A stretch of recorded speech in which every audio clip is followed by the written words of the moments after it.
స్వాగతం మా అద్భుతమైన కథల ప్రపంచానికి. అమృత స్టోరీ బుక్. అనగనగా ఒక అందమైన గ్రామం. ఆ గ్రామంలో సుమతి, మాలిని అనే ఇద్దరు ప్రాణ స్నేహితురాళ్ళు ఉండేవారు. సుమతి చాలా మంచిది, కానీ మాలిని మాత్రం అత్యాశపరురాలు, స్వార్థపరురాలు. ఒకరోజు సుమతి, మనం ఈ ఊళ్ళోనే ఉంటే మనకి రోజు గడవడం కూడా కష్టంగా ఉంది. ఖాళీగా కూర్చుంటే ఎలా? ఈ రోజుల్లో డబ్బు సంపాదించడం చాలా ముఖ్యం.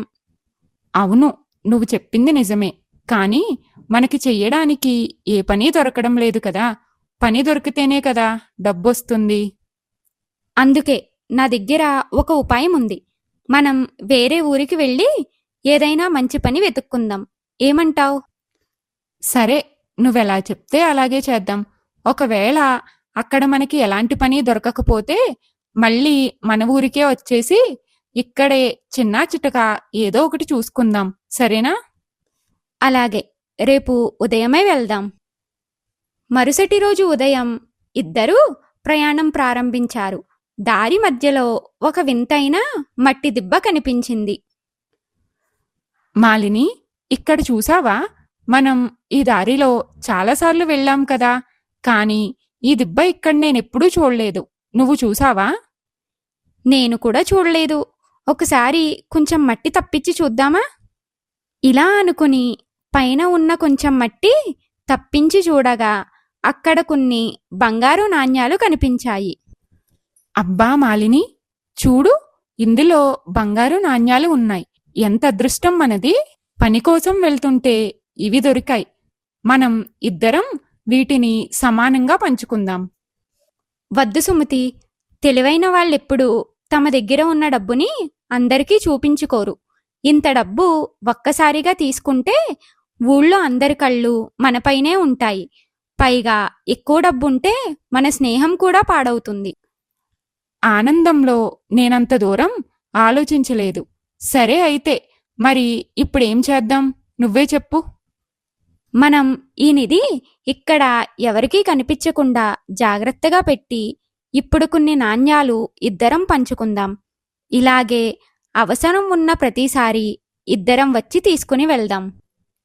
సరే, ప్రస్తుతానికి కొన్ని నాణ్యాలు తీసుకుని మిగతావి ఇక్కడే దాచేద్దాం. అలా వాళ్ళిద్దరూ కొన్ని నాణ్యాలు తీసుకుని మిగిలినవి దాచి తిరిగి వస్తారు. కొన్ని రోజుల తరువాత మాలినికి మళ్లీ డబ్బు అవసరమై సుమతి దగ్గరికి వచ్చింది. వచ్చి, సుమతి, ఇంట్లో ఖర్చులు ఎక్కువయ్యాయి. ఒక్కసారి ఆ దిబ్బ దగ్గరికి వెళ్ళి మరికొన్ని నాణ్యాలు తెచ్చుకుందామా? సరే మాలిని, వెళ్ళి తెచ్చుకుందాం. ఇలా అనుకుని మళ్ళీ అక్కడికి వెళ్ళి కొన్ని నాణ్యాలు తీసుకుని తిరిగి వస్తారు. ఇలా 3-4 సార్లు వచ్చి నాణ్యాలు తీసుకుని వెళ్తారు. తరువాత ఒకరోజు మాలిని మనసులో, ఎలాగో ఇప్పటికీ చాలాసార్లు ఇద్దరం వెళ్ళి నాణ్యాలు తెచ్చుకున్నాం కాబట్టి సుమతికి ఇంకా నా మీద అనుమానం రాదు. ఇప్పుడు నేను వెళ్ళి మొత్తం నాణ్యాలు తెచ్చుకున్నా అసలు ఏ అనుమానం రాదు. ఇంకా అన్ని నాణ్యాలు సొంతం చేసుకోవడానికి ఇదే మంచి సమయం. ఆ రోజు రాత్రి అనుకున్నట్లే మాలిని ఎవరికీ తెలియకుండా వెళ్ళి దిబ్బలోని నాణ్యాలన్నీ తీసుకుని తిరిగి వస్తుంది. మరుసటి రోజు మాలిని ఏమీ తెలియనట్లు సుమతి దగ్గరికి వెళ్ళి, సుమతి, నాకు మన ఊర్లో ఏదో ఒక వ్యాపారం మొదలు పెట్టాలని ఉంది. ప్రతిసారి అంత దూరం వెళ్ళి నాణ్యాలు తెచ్చుకోవడం కష్టం. కాబట్టి మనం ఇంకా మిగిలిన నాణ్యాలను సమానంగా పంచుకుని తెచ్చుకుందాం.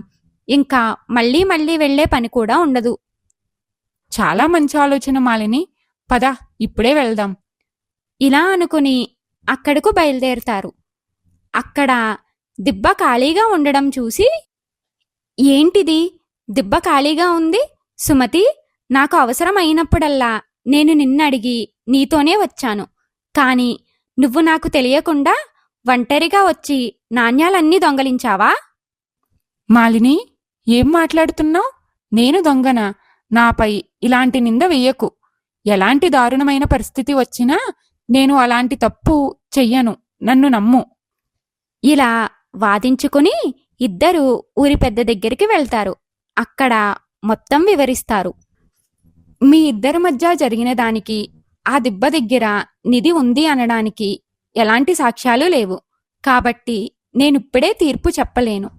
నేను ఆ దిబ్బ గురించి అన్నీ తెలుసుకుని రేపు ఉదయం మళ్ళీ మీరు ఇక్కడికే రండి. అప్పుడు నా తీర్పు చెప్తాను. మరుసటి రోజు ఉదయం మీరిద్దరూ అనుకున్నట్లు అదేమీ మామూలు దిబ్బ కాదు. ఇప్పుడు మనకి ఆ దిబ్బే సాక్ష్యం చెప్తుంది. దానికి నాణ్యాలు తీసిందెవరో చెప్పే శక్తి ఉంది. మీరిద్దరూ ఇప్పుడు ఒకరి తర్వాత ఒకరు ఆ దిబ్బ దగ్గరికి వెళ్ళి చెయ్యి పెట్టి నేను నాణ్యాలు తీసుకోలేదు అని చెప్పిరండి. మొదట సుమతి అక్కడ నుండి వెళ్ళి చెప్పినట్లే చేసి తిరిగి వస్తుంది. తరువాత మాలిని అక్కడ నుండి వెళ్తుంది. దారిలో అమ్మో, నేనే కదా నాణ్యాలని దొంగలించింది. ఇప్పుడు నేను దానిపై ప్రమాణం చేస్తే దొరికిపోతానేమో. నిజంగానే దానికి ఆ శక్తి ఉందా? అయినా నేను ప్రమాణం చేశానో లేదో చూడ్డానికి ఇక్కడెవరూ లేరు కదా. ఇలా అనుకుని అక్కడ దాన్ని తాకకుండానే తిరిగి వచ్చేస్తుంది. ఇద్దరూ మీ చేతులు చూపించండి. ఇద్దరూ చూపిస్తారు. మాలినియే దొంగ. వెంటనే నువ్వు మొత్తం నాణ్యాలను సుమతికి తిరిగి ఇచ్చేయి. అదేంటి నేను దొంగ అంటారు? నేను ఏ దొంగతనం చేయలేదు. ఇంక నీ అబద్ధాలేమీ పనిచేయవు. నువ్వే దొంగ. నేను చెప్పినట్లు ఆ దిబ్బకి శక్తి లేదు. నేనే ఆ దిబ్బ పైన నల్లటి నూనె బొగ్గు పొడిని పూయించాను. సుమతి దొంగతనం చేయలేదు కాబట్టి ప్రమాణం చేసింది. తన చేతికి అది అంటుకుంది. నువ్వు దొరికిపోతావన్న భయంతో ప్రమాణం చెయ్యలేదు. కాబట్టి నీ చెయ్య శుభ్రంగా ఉంది. నువ్వే దొంగ. ఇంకా మాలిని చేసేదేమీ లేక తన తప్పుని అంగీకరించింది. మీకు ఈ కథలా అనిపించిందో కామెంట్లో చెప్పండి. ఇలాంటి మరిన్ని మంచి కథలు ప్రతి బుధవారం వస్తున్నాయి. మర్చిపోకండి. లైక్ అండ్ సబ్స్క్రైబ్ చేసి మీ ఫ్రెండ్స్ అండ్ ఫ్యామిలీతో షేర్ చేయండి. మళ్ళీ బుధవారం కలుద్దాం మరో అమృత కథతో. Thank you.